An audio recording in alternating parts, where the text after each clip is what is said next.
कर्नाटक में चुनावी घमासान जारी। प्रधानमंत्री नरेंद्र मोदी ने हुमनाबाद से की अपने चुनाव अभियान की शुरुआत। राज्य के विकास के लिए डबल इंजन की सरकार को बताया जरूरी। कहा, कर्नाटक डबल शक्ति से ही बनेगा देश का नंबर 1 राज्य। कांग्रेस अध्यक्ष मल्लिकार्जुन खड़गे और राज्य अध्यक्ष डीके शिवकुमार आज मंड्या और हासन में करेंगे प्रचार। प्रधानमंत्री नरेंद्र मोदी आज काशी तेलुगु संगमम के सभा को करेंगे संबोधित। साथ ही साथ काशी तेलुगु संगमम के बारे में विचार करेंगे प्रकट। मानसरोवर घाट पर भव्य कार्यक्रम का आयोजन। ऑपरेशन कावेरी के तहत सूडान में फंसे भारतीयों की स्वदेश वापसी जारी। 231 यात्री आज पहुंचे नई दिल्ली। वतन वापसी पर लोगों ने सुरक्षित वापसी के लिए सरकार का जताया आभार।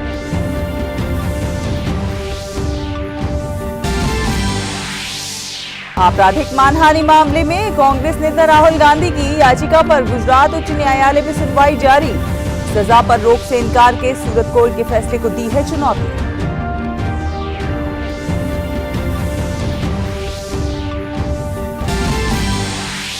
विदेश मंत्री डॉक्टर एस जयशंकर ने डोमिनिकन गणराज्य में भारतीय दूतावास का किया उद्घाटन।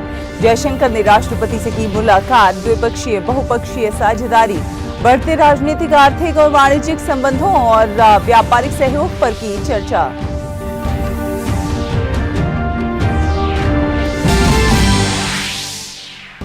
आईपीएल में आज खेले जाने वाले पहले मुकाबले में कोलकाता की गुजरात से होगी भिड़ंत। दूसरे मैच में दिल्ली और हैदराबाद होंगे आमने सामने। और सात्विक साईराज, रंकी रेड्डी और चिराग शेट्टी की जोड़ी ने रचा इतिहास। 52 साल बाद बैडमिंटन एशिया चैंपियनशिप के सेमीफाइनल में पहुंचकर पदक किया पक्का। सेमीफाइनल में आज ली यांग और वांग ची लिन से होगी भिड़ंत।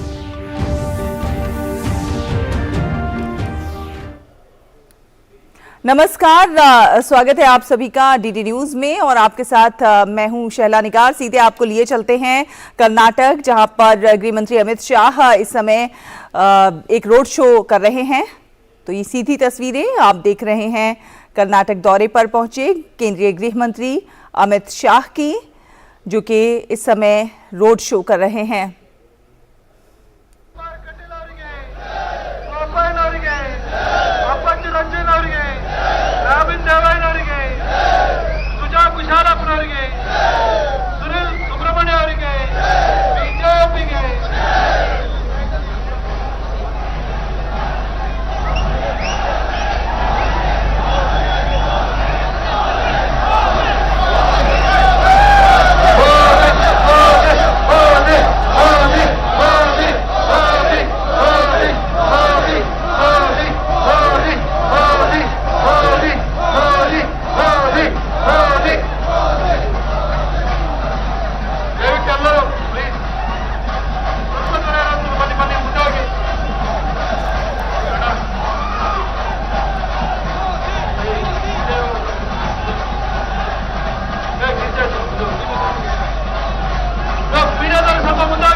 ಮೀಡಿಯಾ ಕ್ಯಾಮೆರಾಗಳಿಗೆ ಬಾವುಟವನ್ನು ಅಡ್ಡ ಮಾಡಬೇಡಿ.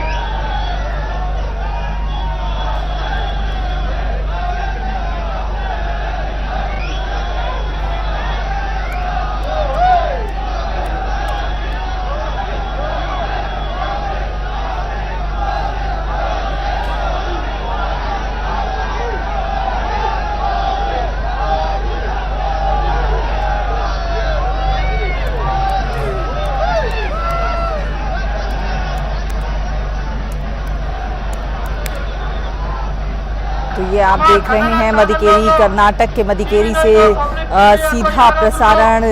गृह मंत्री अमित शाह इस समय कर्नाटक के दौरे पर हैं और जो चुनाव प्रचार है उसको नई धार दे रहे हैं। और ये रोड शो में आप देख सकते हैं किस तरह से भारी तादाद में, भारी संख्या में लोगों की भीड़ जुटी है और इससे आप समझ सकते हैं कि किस तरह की एक लहर नजर आ रही है। और सीधे आपको लिए चलते हैं भाजपा अध्यक्ष, और चलिए अगली स्टोरी का रुख करते हैं। आपको बता दें, कर्नाटक में विधानसभा चुनाव के लिए प्रचार अभियान जोरों पर है। आपने तस्वीरें भी देखी। राजनीतिक दलों के प्रमुख नेता राज्य भर में जनसभाएं और रैलियां करने में जुटे हुए हैं। प्रधानमंत्री नरेंद्र मोदी ने आज हुमनाबाद से अपने चुनाव अभियान की शुरुआत की। रैली को संबोधित करते हुए प्रधानमंत्री ने कहा कि कर्नाटक का ये चुनाव केवल 5 वर्ष के लिए सरकार बनाने का नहीं है, ये कर्नाटक को देश में नंबर 1 राज्य बनाने का चुनाव है। ये विकसित भारत के लिए कर्नाटक की बड़ी भूमिका तय करने वाला चुनाव है और भारत विकसित तभी होगा जब कर्नाटक का कोना कोना विकसित होगा।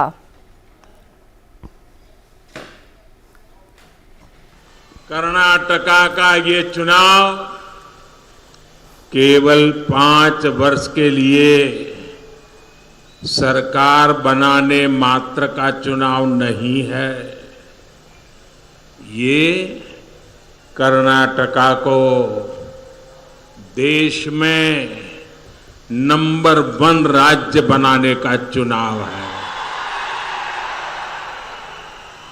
ये विकसित भारत के लिए कर्नाटका की बड़ी भूमिका तय करने वाला चुनाव है और भारत विकसित तभी होगा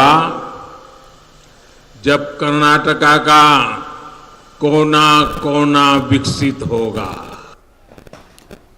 प्रधानमंत्री ने कहा कि राज्य के विकास के लिए डबल इंजन की सरकार जरूरी है। कर्नाटक डबल शक्ति से ही देश का नंबर 1 राज्य बन सकेगा। कर्नाटका को देश का नंबर 1 राज्य बनाने के लिए यहां डबल इंजन सरकार का बने रहना बहुत जरूरी है। जब केंद्र की बीजेपी सरकार और राज्य की बीजेपी सरकार की डबल शक्ति लगेगी तो कर्नाटका को नंबर 1 बनने से कोई नहीं रोक पाएगा। और वाराणसी में काशी तमिल संगमम के बाद काशी तेलुगु संगमम का आयोजन हो रहा है। प्रधानमंत्री नरेंद्र मोदी आज शाम 7 बजे वर्चुअल माध्यम से काशी आए सभी तीर्थयात्रियों का स्वागत करेंगे। मानसरोवर घाट पर शाम 6 बजे से रात्रि 9 बजे तक सांस्कृतिक कार्यक्रम होंगे। ये जानकारी शुक्रवार को राज्यसभा सांसद जीवीएल नरसिम्हा ने कांची नाम कोटी मठ में दी। पत्रकारों से बातचीत में सांसद ने बताया कि पीएम का संबोधन का तेलुगु में अनुवाद किया जाएगा। पीएम के संबोधन से पूर्व विद्वान आचार्य चारों वेदों का पाठ, रुद्री स्तोत्र का पाठ करेंगे। और अब अगली खबर, माइक्रोसॉफ्ट के संस्थापक बिल गेट्स ने प्रधानमंत्री नरेंद्र मोदी के कार्यक्रम मन की बात की प्रशंसा की है और एक ट्वीट करते हुए कहा है कि मन की बात ने स्वच्छता, स्वास्थ्य, महिलाओं के आर्थिक सशक्तिकरण और सतत विकास लक्ष्यों से जुड़े अन्य मुद्दों पर समुदाय के नेतृत्व वाली कार्रवाई को उत्प्रेरित किया है। प्रधानमंत्री नरेंद्र मोदी को मन की बात कार्यक्रम के 100वें एपिसोड पर बहुत बहुत बधाई।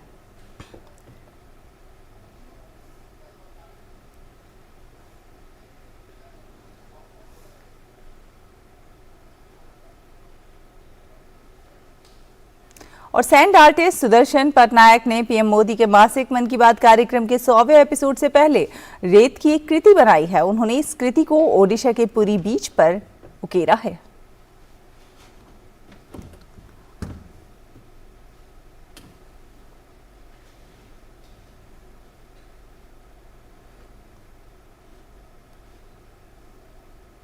तो ये देख सकते हैं आप, प्रधानमंत्री नरेंद्र मोदी की तस्वीर बनाई है रेत से और साथ ही साथ बहुत सारे आप रेडियो देख सकते हैं इसके आसपास। और उन्होंने लिखा है 100th एपिसोड ऑफ मन की बात, उसे वेलकम करते हुए उन्होंने ये सैंड आर्ट बनाई है जो अपने आप में देखने लायक है। प्रधानमंत्री नरेंद्र मोदी का मन की बात कार्यक्रम अहम पड़ाव पर पहुंच चुका है। 30 अप्रैल को इसका 100वां एपिसोड प्रसारित किया जाएगा। मन की बात के सफर पर पेश है एक शानदार फिल्म।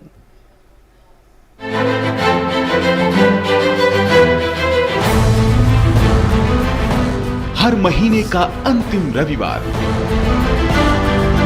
सुबह के 11 बजे। एक आवाज जो बन गई देश की आवाज। मेरे प्यारे देशवासियों, नमस्कार।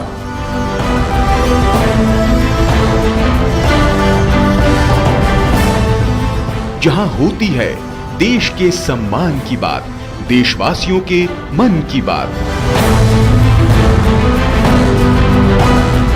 मुझे इस बात की भी खुशी है कि मन की बात के 100वें एपिसोड को लेकर देश के लोगों में बहुत उत्साह है।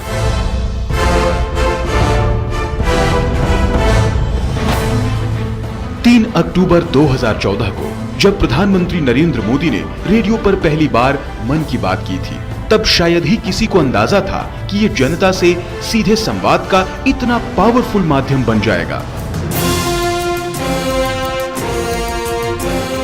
मन की बात यानी देश की बात। खादी की बिक्री का कीर्तिमान हो या फिर मेक इन इंडिया खिलौनों का रिकॉर्ड एक्सपोर्ट, मन की बात ने देश के सपनों को नई उड़ान दी। एक भारत श्रेष्ठ भारत का ध्वज लहराना हो या देश के अनसंग हीरोज को सम्मान, किसी के लिए ये उम्मीदों की बात है तो कईयों के लिए हौसलों का साथ है। मन की बात को जन जन की बात बनने में ज्यादा समय नहीं लगा। पीएम मोदी की अपील और आह्वान ने नए जन आंदोलनों को जन्म दिया। बात फिर चाहे स्वच्छता की हो या स्वेच्छा से एलपीजी सब्सिडी छोड़ने की, कैशलेस इकोनॉमी बनाने का आह्वान हो या फिर बेटियों की रक्षा और हक की बात। मन की बात ने सबके प्रयासों से आत्मनिर्भर भारत अभियान को आगे बढ़ाया। तो ये देश की विजय यात्रा के साथ सेलिब्रेशन और साथ ही मिलकर 100 वर्षों की सबसे बड़ी चुनौती का सामना करने का जरिया भी बना। मेरे देशवासियों, जब तक हम चलने का संकल्प नहीं करते, हम खुद खड़े नहीं होते, तब रास्ते दिखाने वाले भी नहीं मिलेंगे, हमें उंगली पकड़कर चलाने वाले नहीं मिलेंगे। चलने की शुरुआत हमें करनी पड़ेगी। ये सारा मेरा बातचीत करने का इरादा एक ही है, आओ हम सब मिल करके अपनी भारत माता की सेवा करें, हम देश को नई ऊंचाइयों पर ले जाएं।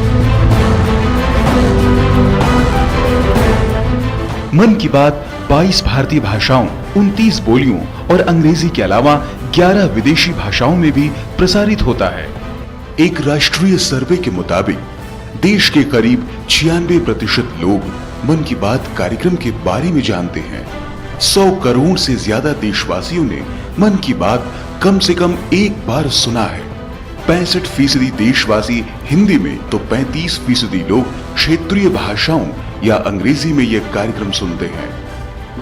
सर्वे के मुताबिक 63% लोग ये मानते हैं कि मन की बात के चलते देश को लेकर उनका दृष्टिकोण सकारात्मक हुआ है। 55% लोगों ने ये माना कि कार्यक्रम के चलते वो पहले से ज्यादा जिम्मेदार और बेहतर नागरिक बने हैं। कम्युनिकेशन की दुनिया में इस कार्यक्रम ने नए मानदंड गढ़े, तो इसके माध्यम से देशवासियों के सुझाव सीधे पीएम मोदी तक पहुंचे। 100वें एपिसोड तक के अनवरत सफर में मन की बात न सिर्फ विकसित होते देश की विकास यात्रा को गति दे रहा है, बल्कि भारतवासियों के संकल्प की सिद्धि का माध्यम भी बन रहा है। आइए मन की बात के 100वें एपिसोड के मौके पर मिलते हैं रविवार 30 अप्रैल सुबह 11 बजे। अधिक से अधिक संख्या में इस ऐतिहासिक पल के साक्षी बनते हैं और बनाते हैं एक अभूतपूर्व कीर्तिमान। और हाँ, इस अवसर को और भी यादगार बनाते हुए आप अपनी फोटो नमो ऐप पर अवश्य डालें। और यहाँ रुकेंगे एक छोटे से ब्रेक के लिए। ब्रेक के उस पार खबरों का सिलसिला जारी रहेगा। आप देखते रहिए डीटी न्यूज।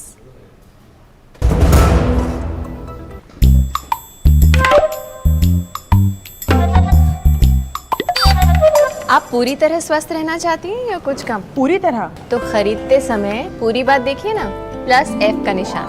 +F? रोज के खाने में कई पौष्टिक तत्वों की कमी रह ही जाती है, जिसका असर हमारे शरीर, दिमाग और उसकी वजह से पढ़ाई, रोजी रोटी, तरक्की हर चीज पे पड़ता है। आपकी भी। इतना खाता हूँ तब भी कमी। संपूर्ण पोषण की, इसलिए आटा, चावल, नमक, तेल और दूध खरीदते समय प्रोडक्ट पे +F के निशान पे नजर रखिए।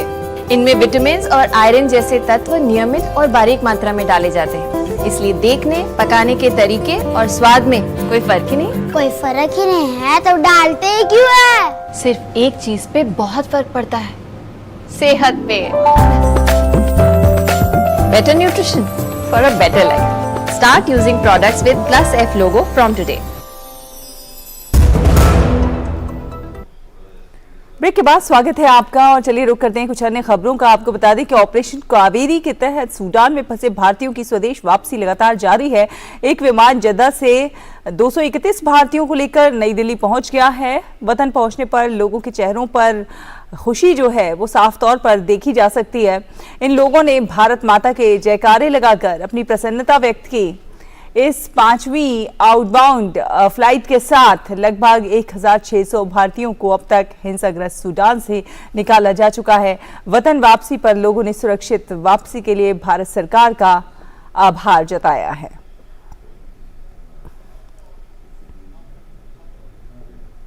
कहाँ के रहने वाले, कब से थे सूडान में और कैसे रहा? आपको भारत सरकार ने किस तरीके से मदद की?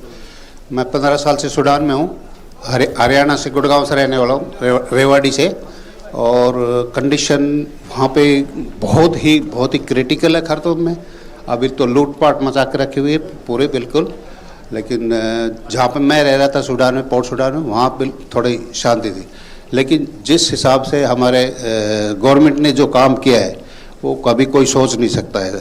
सबसे पहले मैं ये प्राउड इस चीज़ का करता हूँ कि यूरोपियंस मेरे साथ जो काम कर रहे हैं, उन्होंने बोला कि देखो ओहो, इंडिया का जहाज भी आ गया, इंडिया की नेवी के शिप भी आ गए।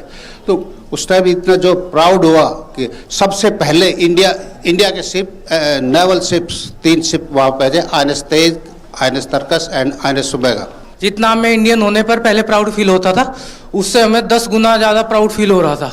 और कुछ ऑफिसर्स से थे जो गवर्नमेंट ने जिम्मेदारी पे लगाए हुए थे, उनका तो मतलब इतना अच्छा रवैया था, उनकी पेशेंस की दाद देनी पड़ेगी। खाने पीने के लिए कुछ भी नहीं था वहाँ पे, तो वहाँ पे गोली बारूद सब बम सब चल रहा था। रूम में थे, बाहर निकलना भी मुश्किल हो गया था। वो तो हमारे माननीय प्रधानमंत्री जी हैं कि इतना सुविधा हम लोगों को मिला, वहाँ से निकाले गए, शिप से ले आया गया यहाँ पे। जद्दा फ्लाइट हुआ तो हम लोग यहाँ सेफ आए एकदम से, कोई दिक्कत नहीं है। मैं यहाँ अपनी गवर्नमेंट से और मोदी जी से शुक्रिया करता हूँ कि मुझे वहाँ से निकाला उन्होंने ऐसी स्थिति में। और नेवी से, पोर्ट सूडान से, फिर सऊदी से जितनी भी सर्विसेज मिली और किसी तरह का कोई कमी नहीं होने दिया और हाथों हाथ हम लोग को रखा। उनका बहुत बहुत शुक्रिया मोदी जी का। बहुत बढ़िया रहा सफ़र। भारत सरकार का धन्यवाद, उन्होंने हमको बहुत सुरक्षित निकाला और बहुत बढ़िया रास्ते में व्यवस्था भी था। बहुत धन्यवाद जो हम लोग वहाँ से यहाँ लाए। मोदी जी का शुक्रिया अदा करता हूँ, बहुत सही सलामत से हम लोगों को बाहर निकाल दिए। इन सबको जब हमने अंदर आते हुए देखा तो इनके चेहरे पे एक अलग ही खुशी थी कि अब हम अपने वतन, अपने घर लौट सकेंगे और अब हम सेफ हैं। इस जहाज़ में बैठने के बाद अब हम जब 4 घंटे बाद दिल्ली उतरेंगे तो हमारे परिजनों से मिल सकेंगे जो हमारी चिंता कर रहे हैं। और सीडीएस जनरल अनिल चौहान ने दिल्ली में एक कार्यक्रम में कहा है कि भारत वैश्विक स्तर पर स्टार्टअप्स के लिए तीसरे सबसे बड़े पारिस्थितिकी तंत्र के रूप में उभर रहा है और सरकार द्वारा मान्यता प्राप्त 84,000 से अधिक स्टार्टअप्स आज मौजूद हैं। हमें उम्मीद है कि 2024 तक जर्मनी को पछाड़कर हम दुनिया की चौथी सबसे बड़ी अर्थव्यवस्था बन जाएंगे। Emerging as the third largest ecosystem for the startups globally, and over 84,000 startups recognized by the government exist today. As of September last year, we were home to 107 unicorns, out of which 63 were added in the last 2 calendar years only. This signifies the upward trajectory of transformation that the nation has embarked upon. In terms of nominal GDP, we are already the 5th largest economy, and by 2024, we hope to overtake Germany to become the 4th largest economy in the world. केंद्र सरकार ने चालू वित्त वर्ष में अब तक 195 lakh metric ton गेहूं की खरीद की गई है, जो पिछले वर्ष की तुलना में अधिक है। और इस खरीद में पंजाब, हरियाणा और मध्य प्रदेश का प्रमुख योगदान है। यह खरीद केंद्र सरकार द्वारा न्यूनतम समर्थन मूल्य पर की जा रही है। केंद्र सरकार द्वारा चालू वित्त वर्ष में गेहूं की बम्पर खरीद की जा रही है। अप्रैल के पहले हफ्ते से शुरू हुई ये खरीद इस महीने के चौथे हफ्ते तक 195 लाख मीट्रिक टन तक पहुंच गई है, जो पिछले वर्ष के मुकाबले ज्यादा है। न्यूनतम समर्थन मूल्य पर की जा रही इस खरीद से किसानों को बहुत लाभ हुआ है। वर्तमान में चल रहे गेहूं खरीद अभियान के दौरान लगभग 14.96 लाख किसानों को एमएसपी के रूप में कुल 41,148 करोड़ रुपए का भुगतान किया जा चुका है। इस खरीद में प्रमुख योगदान गेहूं की खरीद वाले 3 राज्यों पंजाब, हरियाणा और मध्य प्रदेश द्वारा किया गया है। इसी के साथ धान की भी अभी तक 354 लाख मीट्रिक टन खरीद की जा चुकी है। इस वर्ष खरीद में वृद्धि का बड़ा कारण केंद्र सरकार द्वारा गेहूं की गुणवत्ता विनिर्देशों में छूट प्रदान करना है। गौरतलब है कि सरकार ने ये छूट इस वर्ष बेमौसम हुई बारिश के कारण दी है, जिससे कम चमक वाले गेहूं को भी एमएसपी पर खरीदा जा रहा है। केंद्रीय पूल में गेहूं और धान की संयुक्त स्टॉक की स्थिति 510 एलएमटी से अधिक हो गई है, जो देश को खाद्यान्न की अपनी आवश्यकताओं को पूरा करने के लिए अच्छी स्थिति मानी जा सकती है। गेहूं और धान की जारी खरीद के साथ सरकारी अनाज भंडार में खाद्यान्न के भंडार का स्तर भी लगातार बढ़ रहा है। अनुज यादव की रिपोर्ट, डीडी न्यूज, दिल्ली। और केंद्रीय विज्ञान और प्रौद्योगिकी मंत्री जितेंद्र सिंह ने लंदन में इंपीरियल कॉलेज का दौरा किया। इस दौरान इंपीरियल कॉलेज ने भारतीय छात्रों के लिए नई स्कॉलरशिप की घोषणा की है। जितेंद्र सिंह ने कहा कि मुझे बहुत खुशी है कि इस प्रतिष्ठित कॉलेज में हमारे छात्रों की अच्छी खासी संख्या है। पिछले 8-9 वर्षों में प्रधानमंत्री नरेंद्र मोदी ने कुछ सक्षम निर्णय लिए हैं और छात्र इससे बहुत ज़्यादा उत्साहित हैं। मुझे गर्व है कि कॉलेज ने भारतीय छात्रों के लिए 4 लाख पाउंड की छात्रवृत्ति की घोषणा की है। I'm glad we have a sizable number of students in the Imperial College under the iconic college, and boys and girls from different parts of the country. They are quite enthused, particularly after Prime Minister Modi in the last 8-9 years have taken a number of enabling decisions as far as the students are concerned. So they are absolutely excited. I'm glad that the college, on our request, announced 4 lakh pounds scholarship for Indian boys and girls, and another part of the exclusive scholarship for Indian female students.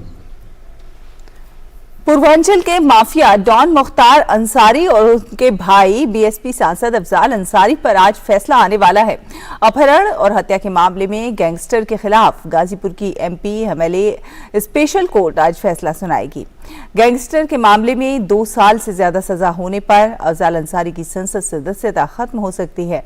Bhajpa विधायक कृष्णानंद राय की हत्या के मामले में दर्ज case के आधार पर अफजाल अंसारी के खिलाफ गैंगस्टर का केस दर्ज हुआ था। वहीं माफिया डॉन मुख्तार अंसारी के खिलाफ भाजपा विधायक कृष्णानंद राय और नंदकिशोर गुप्ता रुंगटा की हत्या के मामले में गैंगस्टर का मुकदमा दर्ज हुआ है। गाजीपुर की एमपी एमएलए स्पेशल कोर्ट के बाहर सुरक्षा व्यवस्था कड़ी कर दी गई है। और हैदराबाद के कई हिस्सों में भारी बारिश हुई है। भारी बारिश के कारण हैदराबाद के कई इलाकों में जलभराव और सामान्य जनजीवन अस्त व्यस्त हो गया है। बारिश के कारण यातायात भी बाधित हुआ है। कई जगहों पर सड़कों पर पानी भर गया है, जिससे वाहन चालकों को काफी परेशानी हुई है।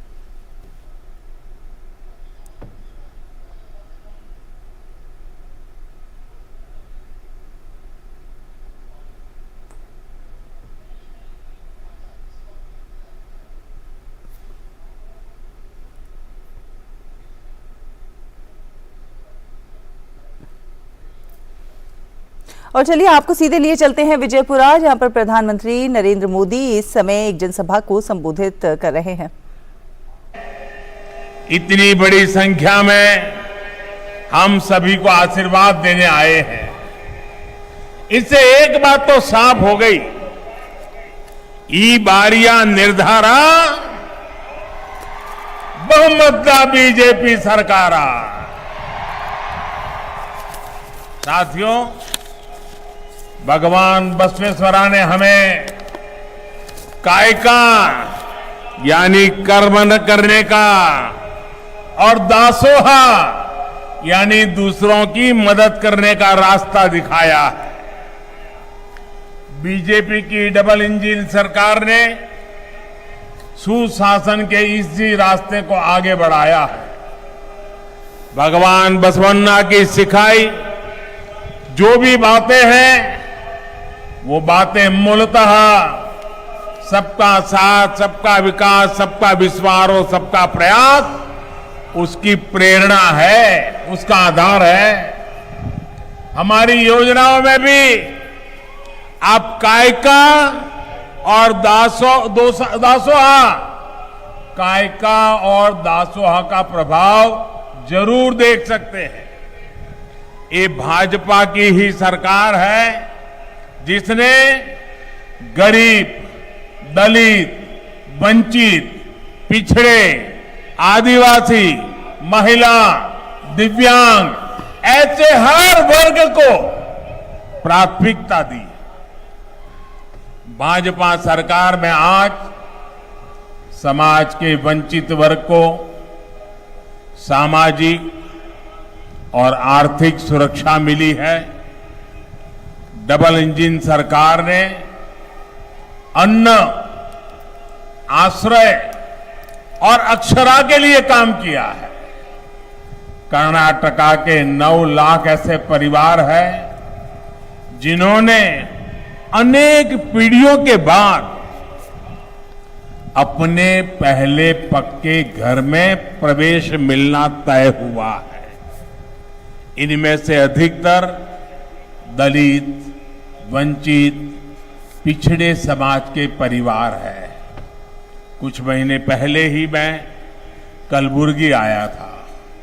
वहां मुझे कर्नाटका के लाखों बंजारा साथियों को नया जीवन देने का सौभाग्य प्राप्त हुआ। इन हजारों परिवारों को हक्कू पत्र दिए गए हैं। अपनी बंजारा माताओं बहनों को वो हक्कू पत्र देते हुए मैं एक आत्मविश्वास उनमें साफ साफ देख रहा था।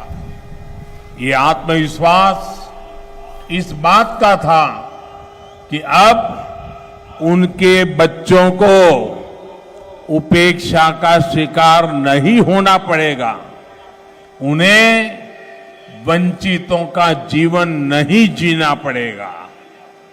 और यही तो सच्चा सामाजिक न्याय है जिसकी बात बीजेपी की डबल इंजन सरकार हमेशा करती है। वरना आप सभी साक्षी हैं कि कांग्रेस की सरकारों में कभी किसी ने बंजारा, लंबानी साथियों की सूद तक नहीं ली। जिस कांग्रेस ने भगवान बसवन्ना के शिक्षाओं को कुछ नहीं समझा, जिसने बाबा साहब आम्बेडकर का निरंतर विरोध किया, वो कांग्रेस कभी भी दलितों, पिछड़ों की सूद नहीं ले सकती। ये मेरा सौभाग्य है कि मुझे देश विदेश में भगवान बसवेश्वरा के संदेश को पहुंचाने का अवसर मिला है।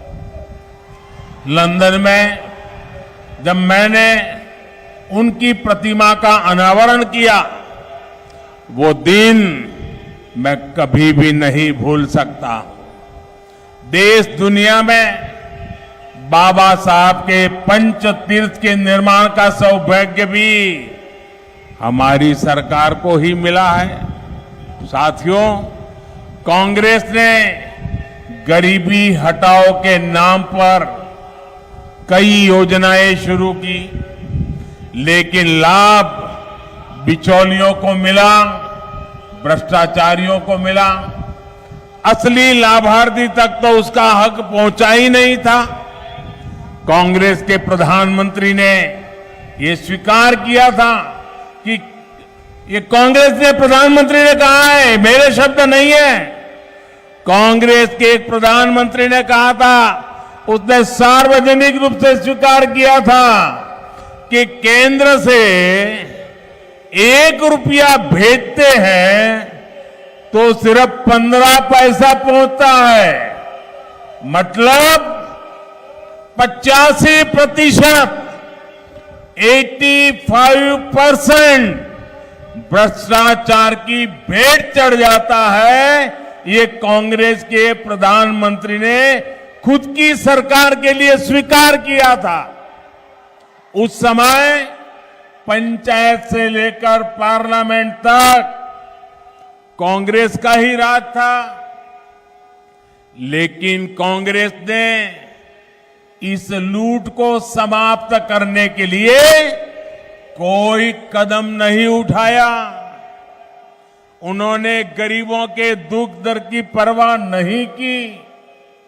अगर हम आज के हालत से तुलना करके देखेंगे तो पता चलेगा कि गरीबों का कितना पैसा वे लोग लूट लेते थे।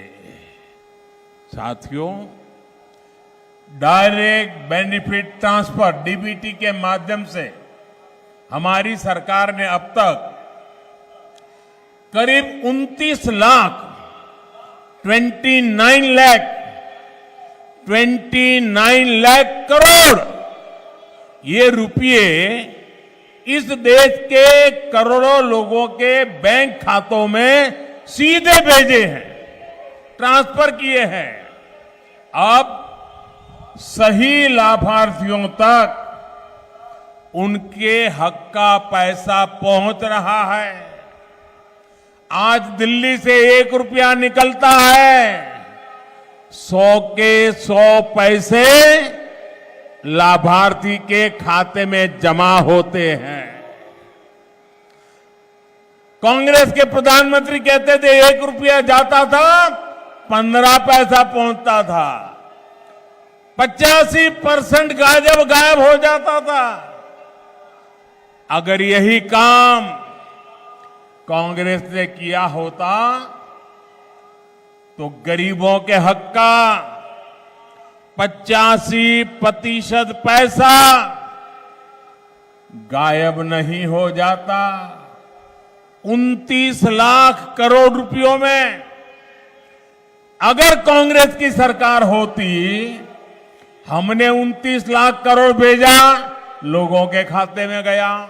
लेकिन कांग्रेस की सरकार होती तो 29 लाख करोड़ में से 24 लाख करोड़ कांग्रेस की अपनी जेब में चले जाते। ये उनके प्रधानमंत्री का मैं हिसाब दे रहा हूं। भाई और बहनों, डबल इंजन की सरकार जो भी काम करती है पूरी ईमानदारी और पूरी निष्ठा के साथ करती है। तभी तो इतने महीनों से कर्नाटका के लाखों परिवारों को राशन मिल रहा है। पूरा 100% राशन मिल रहा है, वरना पहले की तरह कांग्रेस इसमें से भी 85% राशन डकार जाती। कांग्रेस की सरकारें पहले किसानों के नाम पर योजनाएं चलाती थी, कर्ज माफी की घोषणाएं करती थी, लेकिन असली किसान को, छोटे किसानों को उनका लाभ नहीं मिलता था। तो ये सीधा प्रसारण आप देख रहे थे कर्नाटक के विजयपुरा से, जहां पर प्रधानमंत्री नरेंद्र मोदी एक चुनावी जनसभा को संबोधित कर रहे थे। इस दौरान उन्होंने भाजपा की जो उपलब्धियां हैं, डबल इंजन की सरकार की जो उपलब्धियां हैं, उन्हें गिनाया, उन्हें जनता के सामने प्रस्तुत किया। उन्होंने कहा कि सामाजिक और आर्थिक सुरक्षा देने का काम किया है भाजपा की डबल इंजन की सरकार ने। उन्होंने कहा अन्न, आसरा और आश्रय पर हम लोगों ने काम किया है, बंजारा समुदाय के उत्थान के लिए काम किया है, उनके विकास के लिए काम किया है। साथ ही साथ इस दौरान प्रधानमंत्री नरेंद्र मोदी ने कांग्रेस की सरकार पर भी हमला बोला। उन्होंने कहा कि पिछली कांग्रेस की सरकार की जो योजनाएं होती थी, बहुत सारी उन्होंने योजनाएं बनाई जनता के कल्याण के लिए, लेकिन वो जनता तक पहुंची नहीं, क्योंकि उसमें बीच में बिचौलिए जो होते थे वो सारा कुछ खा जाते थे और बिचौलियों को अधिकतर लाभ मिल जाता था। कांग्रेस कभी भी दलितों और वंचितों का उत्थान नहीं कर सकती है, उद्धार नहीं कर सकती है, और ये उत्थान और उद्धार का काम सिर्फ और सिर्फ भाजपा की सरकार ही कर सकती है, डबल इंजन की सरकार ही कर सकती है। तो इसी के साथ इस बुलेटिन में फिलहाल इतना ही। डीडी न्यूज पर खबरों का सफर जारी रहेगा। देखते रहिए डीडी न्यूज। नमस्कार।